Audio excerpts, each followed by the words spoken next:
Hello and welcome. Conservative View from New Hampshire is a daily podcast where we shine a light on the happenings of the day. Conservative View from New Hampshire is a proud partner of and contributor to the Liberty Loft. My name is Ray Cardello, and I'm your host for today's podcast. So let's get started with today's commentary for August 29th, 2022. This is episode 44 of season 12, The Tale of Two Countries. It was the best of times, it was the worst of times. It was the age of wisdom. It was the age of foolishness. It was the epoch of belief. It was the epoch of incredulity. It was the season of light. It was the season of darkness. It was the spring of hope. It was the winter of despair. We had everything before us. We had nothing before us. We were all going direct to heaven. We were all going direct the other way. Dickens wrote that opening in 1859 about the French Revolution of 1775.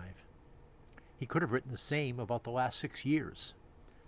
Many feel that we were heading in the right direction during the years that Donald Trump was in the White House, just as we were doing during the resurgence of America under Ronald Reagan.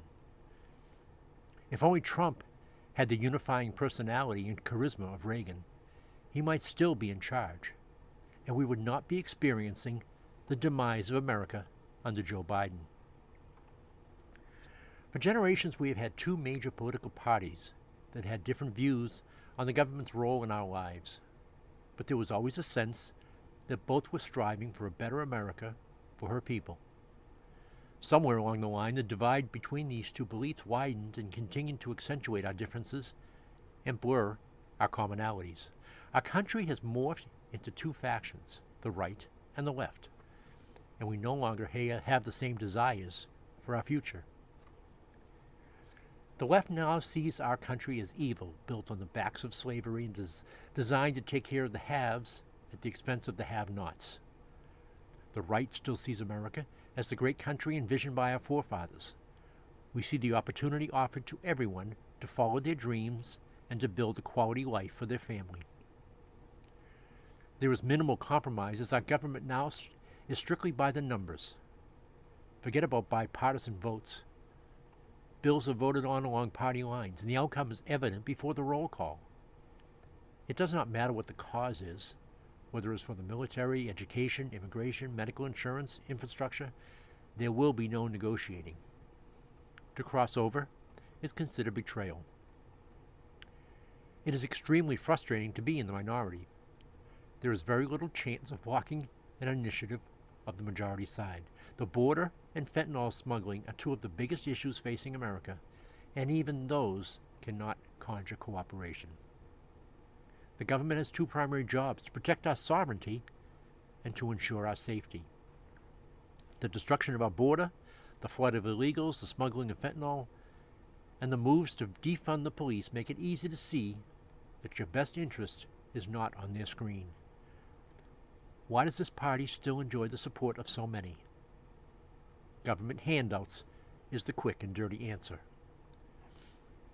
I listened to Rob Reiner and Senator Klobuchar, the Democrat from Minnesota, discuss the Biden presidency with Bill Maher this weekend, and it was alarming.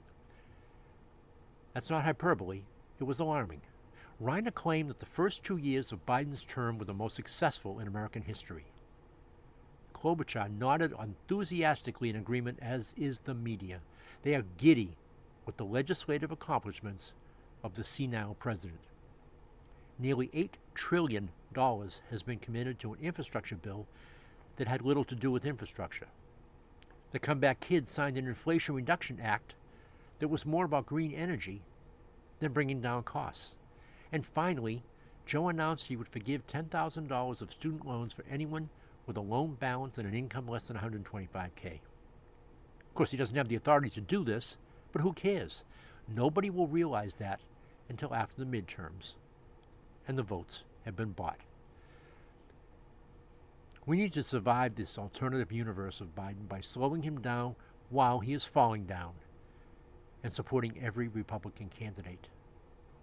Vote and pray may be our only answer.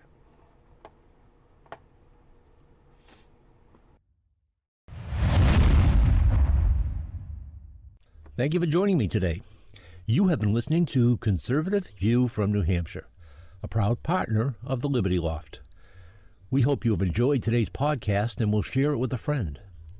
Until tomorrow, make the best of yourself and your day.